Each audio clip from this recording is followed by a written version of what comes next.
Perhaps one of the biggest issues with the bill would have been that customers couldn't purchase hard liquor at self-service checkouts like this one.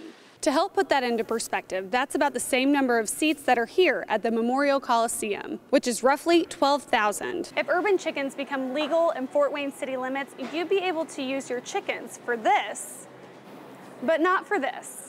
To break down the two options, we'll use the game of life. You could pay for coverage under the Affordable Care Act, which could potentially cost you thousands. Or you could take the risk and pay the fine, which would only cost you less than $1,000 depending on your family situation and income. Of course, if you choose to do this, you're risking getting sick and ending up in the hospital, which would cost you much more than the deductibles and premiums required by the Affordable Care Act. If you have noticed a certain aroma to your water during the last few days, you're not alone. News Channel 15's Sarah Wagner joins us now with what's behind the stench. Sarah? The city says it's received hundreds of calls this week from people very concerned about the smell and taste of their water. You can rest assured, though, the water is safe, even if it doesn't smell very comforting. Chlorine. Bad eggs. Fish. Sewer. Just smells like water. If water has a smell. We may not agree on exactly what the water smells like, but we can probably all agree on one thing. Different.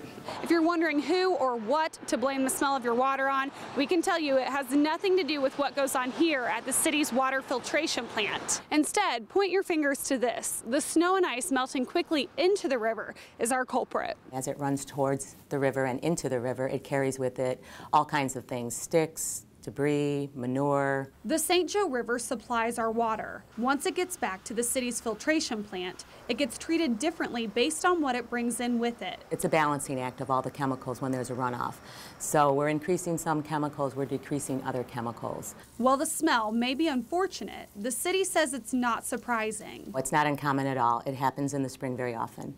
As for how long the stench will stick around, the city says that's partly up to our good friend, Mother Nature. Well, based on our water quality results in the lab, we anticipate that it should be better over the weekend into next week, but with the weather, we just never know.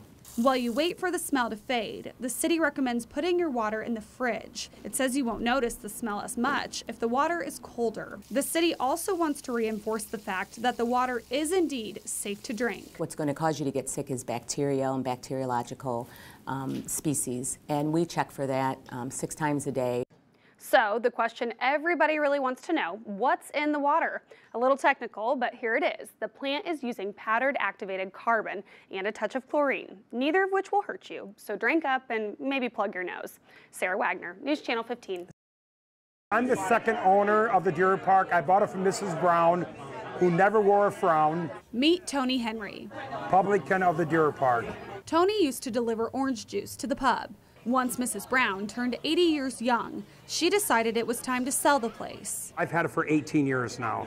It's been Tony's ever since. Great ideas are born in pubs, and so I like to just create experiences where people can really freely think, create, talk. Having the bar across the street from a college campus is no coincidence, but not for the reasons you may think. I was a former Franciscan monk, friar. I just felt a real affinity towards having the pub and having it across the street from the university. I thought was just a natural marriage for me. St. Patrick's Day hasn't always been the Irish pub's specialty. Tony comes from a very large Irish family. My youngest sister, she's number 17. You heard that right. 17 brothers and sisters make up the Henry family. Tony, a devout Catholic, started the celebrations to honor his favorite saint. My man Pat, right there, my buddy. The pub takes the saint so seriously, they put a quarter in his hat every time someone drops a certain 4-letter word. Tony says it usually takes around 3 months to fill him up. If you look there, he's got a little smile on his face here, Patrick. He likes to be filled up because he knows what's filled up in him goes for a good cause to the soup kitchen. Which might not take too long after this weekend. The Franciscan sisters visited us this morning, and we had to kind of, I'm glad we weren't drinking them, because if we were, you know, there'd be flying cuss words, but we were very saintly this morning. Thank God they're not going to come after sundown. Look out. You know when they say about Catholics, if you ever find 4, you find a 5th. Although Tony will argue adamantly the pub is about more than just what's poured. It's not just about drinking and ballying up to the bar. It's about just having a wonderful conversation with somebody. Reporting in Fort Wayne with photojournalist Dalton Reinhardt, Sarah Wagner, News Channel 15.